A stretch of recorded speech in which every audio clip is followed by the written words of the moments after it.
आज आचार्य जी आपने दो चीजें समझाई, साथी और काम के बारे में। साथी कैसा चुने और काम। साथी के बारे में तो काफी कुछ समझ में आ गया, बट काम को लेके इतनी क्लैरिटी नहीं हुई, क्योंकि हर काम कहीं ना कहीं एंड में पैसे से जुड़ता है, और पैसा अपने आप को चलाने के ही काम आता है। तो उसमें मैं ये जितने भी चीजें काम घूम रहे थे, वो सारे एंड में पैसे से ही जुड़ रहे थे। तो काम को कैसे चुना जाए वो नहीं समझ पाया। पैसा खुद को चलाने के काम आए ये जरूरी नहीं है ना। पैसा खुद को चलाने के काम तभी आता है जब तुम्हारी अंतिम इच्छा ये हो कि तुम चलते रहो। पर अगर तुम पैसे से स्वयं को चला रहे हो ताकि कुछ और चलता रहे, तब बताओ पैसा तुम्हारे काम आया या उस चीज के काम आया जो तुम्हारे चलने से चल रही है। नहीं समझे। एक आदमी है जो पैसा कमाता है और खाता है, किस लिए? ताकि खाने पीने से सुख पाए और सो जाए। एक आदमी है जो पैसा कमाता है और खूब खाता है क्योंकि उसे खाने पीने में ही सुख मिलता है। दूसरा आदमी है जो पैसा कमाता है इसलिए ताकि उस पैसे से कुछ और चला सके। वो खाना भी इसलिए खाता है ताकि उसमें ऊर्जा बनी रहे एक बड़ी लड़ाई लड़ने की। इन दोनों में अंतर हुआ कि नहीं? एक आदमी खाना खाता है ताकि स्वाद मिले और बढ़िया नींद आए, और एक आदमी खाना खाता है ताकि अगले दिन वो लड़ाई पे जा पाए। इन दोनों में अंतर हुआ या नहीं? अगर हम कोई काम करते हैं जो साफ है और सच्चा है, तो उस काम में पैसा कम आता है, उस काम में स्ट्रगल बहुत ज्यादा होती है। अगर किसी के पास कोई चीज हो कि वो थोड़ा गलत काम भी कर सके, और उस गलत काम से जो वो पैसा लाए उसको सही काम में इन्वेस्ट कर दे, नहीं, बेकार की बात है, एकदम बेकार की बात है। एक तो ये धारणा तुम्हारी एकदम गलत है कि सही काम करोगे तो उसमें पैसा नहीं है। नहीं है, सही काम में पैसा नहीं है, पर्सनल कंजम्पशन के लिए नहीं है। सही काम में पैसा नहीं है, मैं भी मानता हूँ, पर तुम्हारे अपने व्यक्तिगत उपभोग के लिए नहीं है। बिल्कुल सही बात है कि तुम सही काम कर रहे हो, वो करके तुम शायद अपने लिए 4 मंजिले की कोठी नहीं बनवा पाओ, शायद तुम अपने लिए हेलीकॉप्टर नहीं खरीद पाओ, बिल्कुल होगा ऐसा, ठीक है। लेकिन अगर तुम सही काम कर रहे हो तो सही काम की परिभाषा ही ये वो होती है जो तुम्हारे व्यक्तिगत सरोकारों से आगे का है। गलत काम क्या है? जो तुम्हारे व्यक्तिगत सरोकारों की ही पूर्ति के लिए है, जो मेरे पर्सनल सेल्फिश इंटरेस्ट्स हैं उनकी पूर्ति के लिए जो काम किया जाए, अपने निजी सरोकारों के लिए जो काम किया जाए, वही काम गलत है। ठीक, मैं कोई काम करता हूं सिर्फ किसके लिए? अपने लिए, या अधिक से अधिक अपने 2-3 लोगों के परिवार के लिए, यही काम तो गलत है।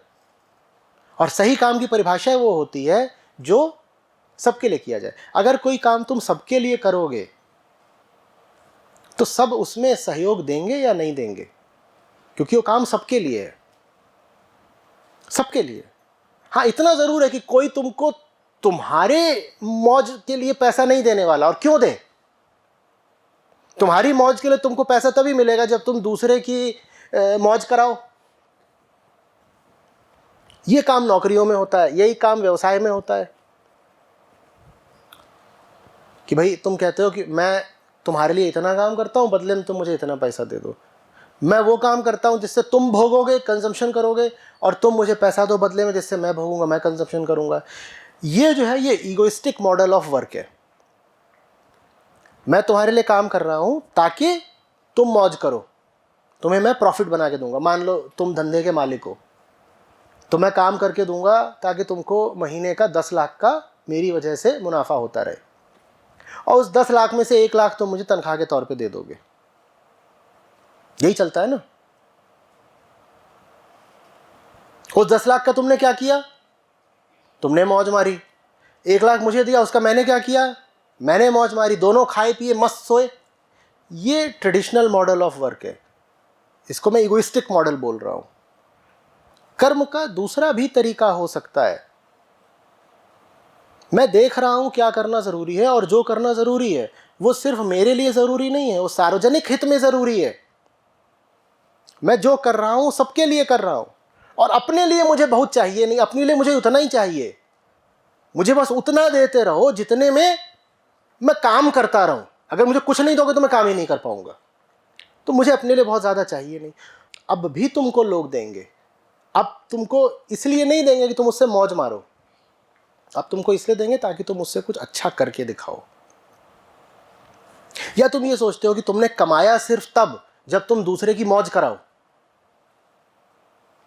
ये मुझे समझ में ही नहीं आती बात। क्या तुमने सिर्फ तब कमाया जब तुमने दूसरे की मौज करा दी, तब तुम कहते हो बहुत शान से कि ये मेरी अर्निंग है? और तुम दूसरे को अगर मुक्ति दिला रहे हो, तुम कुछ ऐसा कर रहे हो जिससे इस पूरे ग्रह का ही फायदा हो रहा है, आने वाली 10 पुश्तों का फायदा हो रहा है, तो क्या तुमने कोई सार्थक काम नहीं करा?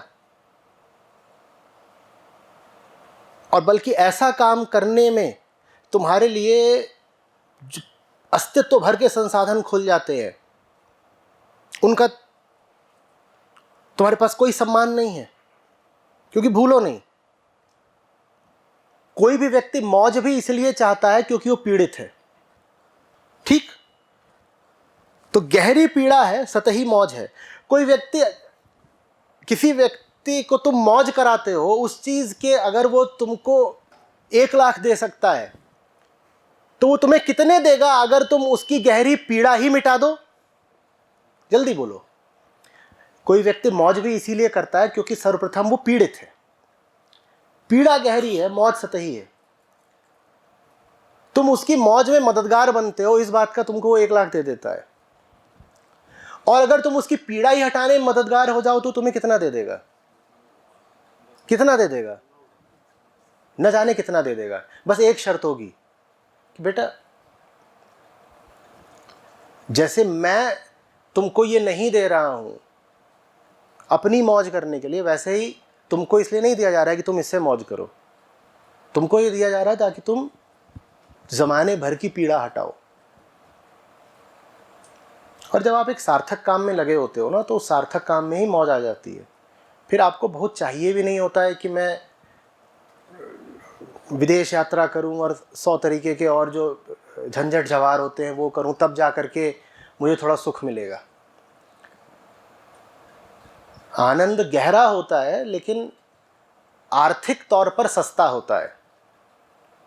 सुख उथला होता है लेकिन आर्थिक तौर पर महंगा होता है। बहुत पैसे लगते हैं सुख खरीदने में, बहुत पैसे, और कितने भी पैसे खर्च कर लो तब भी पूरा मिलता नहीं। आनंद के लिए उतने पैसे नहीं चाहिए, वो सस्ते में आ जाता है। समझ में आ रही बात? थोड़ा करोगे तो और समझ में आएगी। इतना मुश्किल नहीं है। मुश्किल तुम्हें लगता है जब तुम अपने आसपास के लोगों को देखते हो और तुलना करते हो और पाते हो कि जो बात मैं बोल रहा हूँ यहाँ पर, वैसा करने वाले तो कोई है ही नहीं। तो तुमको लगता है कि कहीं मैं ही अकेला ना छूट जाऊँ, वही फियर ऑफ मिसिंग आउट, कि सब लोग तो वो फलानी इंडस्ट्री में आगे बढ़ रहे हैं। और जैसे कहते हो ना कि उसने वहाँ चेंज मारा और सीधे 6 लाख की सीटीसी से 14 की सीटीसी पर आ गया। जवान लोगों के लिए इससे बड़ा उत्तेजक नशा दूसरा नहीं होता। खट से आता है, फलाने ने चेंज मार दिया है, चेंज मार दिया, और ऐसा लगता है कि मार ही दिया, मरा हुआ चेंज तड़प रहा है बिल्कुल।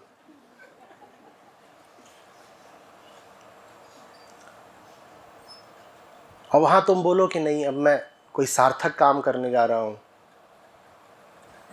तो ये सब जितने चेंज मारू हैं ये तुमको ऐसे अजीब अजीब तरीके से देखते हैं।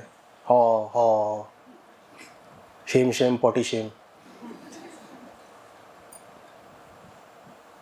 तो लगता है ये क्या हो गया, ये क्या हो गया। इतना भी कुछ नहीं है। सर इसी में थोड़ा सा पर्सनल, यही सवाल में थोड़ा सा और है, मैं मतलब थोड़ा ज्यादा पर्सनल हो जाए। तुम्हें अपोलोजेटिक होने की जरूरत नहीं है, तुम खुल के पूछ सकते हो।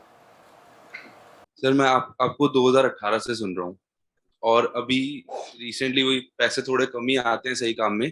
अब उस काम को मैं अगर एक यूट्यूब पे जैसे हम एक वीडियोस बनाते हैं तो सर उसमें बहुत सारा पैसा लगता है, प्रमोशन में लगता है, चीजों में, किसी भी सही चीज को हम सामने लाते हैं।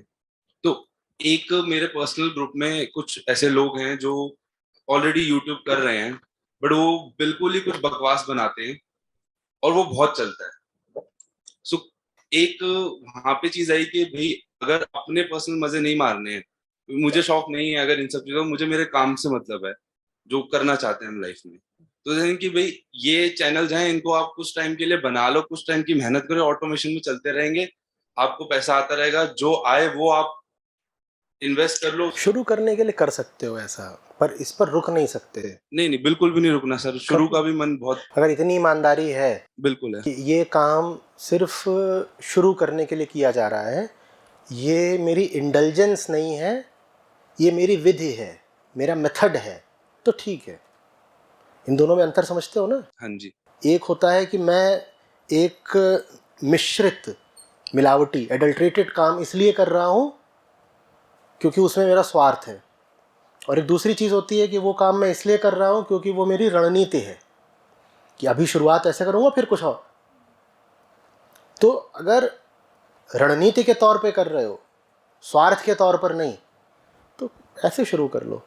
पर फिर रणनीति होनी चाहिए, ये नहीं होना चाहिए कि 10 साल तक वो तुम उस मेथड के, उस विधि के पहले ही पायदान पर अटके हुए हो। 6-8 महीने मैक्सिमम। हाँ बस ठीक, 6-8 महीने। हाँ हाँ सर मतलब आप ये कहने का मतलब है सही काम है तो उसके लिए जो जुगाड़ लगे वो कर लो। मैंने एक शब्द इस्तेमाल किया था, ईमानदारी। मतलब वही ईमानदारी से जो जुगाड़ लगे, जैसा मतलब अगर सही काम करना है तो दम लगा दो, बोलो पूरा। तुम्हारे शब्द सही हैं पर तुम्हारा चेहरा अभी सही नहीं है। कहा तो मैंने बिल्कुल वही है जो तुम कह रहे हो, पर वहां से नहीं कहा है जहां से तुम कह रहे हो। सर मैं भी मतलब आपसे कम मतलब जाओ ही। ये बताने की बात तो है नहीं।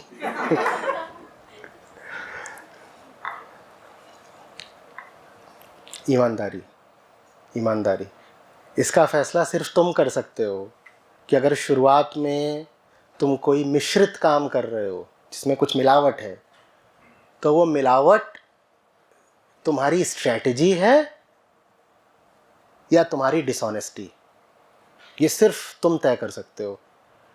अगर तर्क देने पे उतरोगे तो तर्क दे करके तुम मुझको या किसी और को बिल्कुल समझा सकते हो कि तुम जो मिलावट कर रहे हो वो तुम्हारी बेईमानी नहीं है, तुम्हारी रणनीति है, पर सिर्फ तुम्हारा दिल जानेगा कि तुमने क्या खेला है। ठीक है, तो तुम्हें ही तय करना है। एंड में मुझे पता चली जाएगा। शुरू से पता होता है, एंड में क्या पता चलेगा? एंड में पता नहीं चलता, एंड में कर्मफल पड़ता है, डंडा। शुरू से ही पता होता है कि तुम कहीं अपने आप को ही धोखा तो नहीं दे रहे, शुरू से ही पता होता है। Thank you. एक लक्षण होता है जिससे पकड़ सकते हो। अगर मिलावट सिर्फ तुम एक विधि के तौर पर कर रहे हो तो प्रतिपल उस मिलावट से तुमको एक कोफ्त रहेगी, तुम उसका सुख नहीं भोग पाओगे। तुम लगातार अपने आप को बताते रहोगे कि ये जो मिलावट मैंने करी है इसको जल्दी से जल्दी ख़त्म करना है, क्योंकि ये मिलावट मुझे बहुत दुख, पीड़ा, लज्जा दे रही है। 3 साल मैंने कॉरपोरेट में काम करा था, तो मैं जानता हूँ कि जब आप कोई ऐसा काम कर रहे होते हो जिसमें आपका मन नहीं है, तो आपके मन की क्या दशा होती है और होनी चाहिए। मुझे लगातार घड़ी दिखाई देती रहती थी। मैं कॉरपोरेट सैलरी से मज़े नहीं मार पाता था। मुझे लगातार ये एहसास रहता था कि जल्दी से जल्दी बाहर निकलना है, कुछ और है जो प्रतीक्षा कर रहा है। तो अगर आपने सिर्फ एक विधि के तौर पर एक मिलावटी शुरुआत करी है, तो इसका प्रमाण ये होगा, आपकी ईमानदारी का प्रमाण ये होगा कि आपको लगातार एक दर्द बना रहेगा। वो दर्द ही बताएगा कि आप ईमानदार आदमी हो। और आप एक मिलावटी विधि में मज़े मारना शुरू कर दो तो फिर पता चलेगा कि तुम्हारा उद्देश्य ही था मज़े मारना। प्रणाम आचार्य जी। वैसे तो थोड़ा स्पष्ट हो चुका है, लेकिन फिर भी करना चाहूंगी कि जैसे जिस इंस्टीट्यूशन में काम कर रहे हो अगर, और अगर आप करप्टेड नहीं होना चाहते, तो अगर आप नहीं कर रहे हो करप्शन, तो आप उसको स्टॉप नहीं कर सकते, अदर लोग करेंगे और वो तो उस पैसे का मिसयूज ही करेंगे। तो अगर हम, मतलब अगर हम करके उसको सही डायरेक्शन में लगाएं उस पैसे को, क्योंकि वो स्टॉप तब भी नहीं हो रहा है ये। देखो, अपने अपने तल पर हर व्यक्ति संघर्ष करता है और चुनाव करता है कि किस तल पर संघर्ष करना है। आप एक साधारण सी सरकारी नौकरी में एक जगह पर नियुक्त हो, वहाँ आप कह दो कि भाई मैं अपने विभाग के भ्रष्टाचार को तो कम नहीं कर सकती, लेकिन कम से कम जो पैसा मेरे हाथ में है उसमें घपला नहीं होने दूंगी। ठीक है, ठीक है, आपने कुछ तो करा। दूसरे लोग होंगे जिनकी अभीप्सा भ्रष्टाचार से और गहराई से लड़ने की होगी, वो किन्हीं और तरीकों को अख्तियार करेंगे। कोई और होगा जो कहेगा नहीं, मुझे भ्रष्टाचार को एकदम ही मूल से उखाड़ना है, वो फिर और कोई तरीका लेगा। तो ये चयन आपको करना पड़ता है कि आप किस तल पर गंदगी से बचना चाहते हो। और अगर आप ये कहो कि मैं एक अपने ही बहुत छोटे से ही तल पर गंदगी से बचना चाहता हूं, तो वो चीज अपने आप में गंदगी है। बात समझ रहे हो?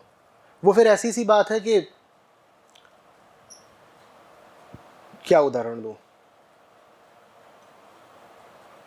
कि रहना तो मुझे कसाईयों के साथ ही है, पर मेरे घर में प्याज नहीं आती। ठीक है, कुछ अंतर पड़ जाएगा, हो सकता है आप नहीं खाएं तो एक आध मुर्गे एक आध बकरे की जान बच जाए,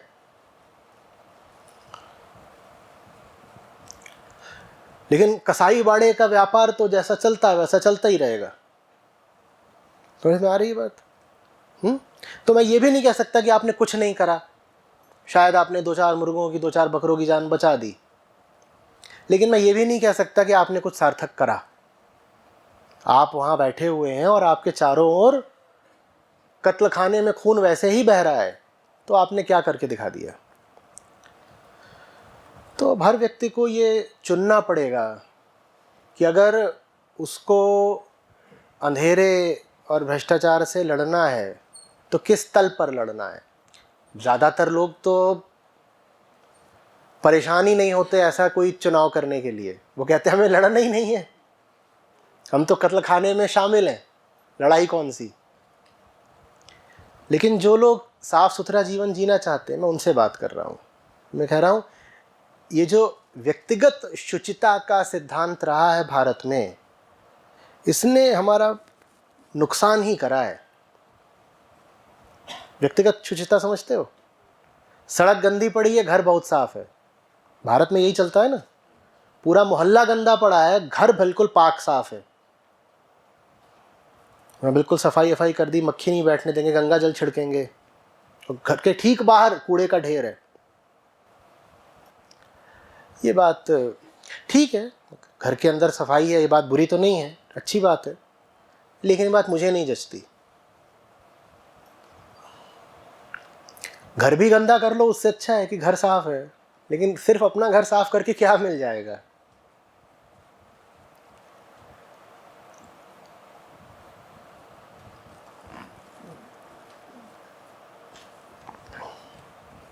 जवाब नहीं मिला होगा, पर इससे ज़्यादा साफ कोई जवाब नहीं हो सकता।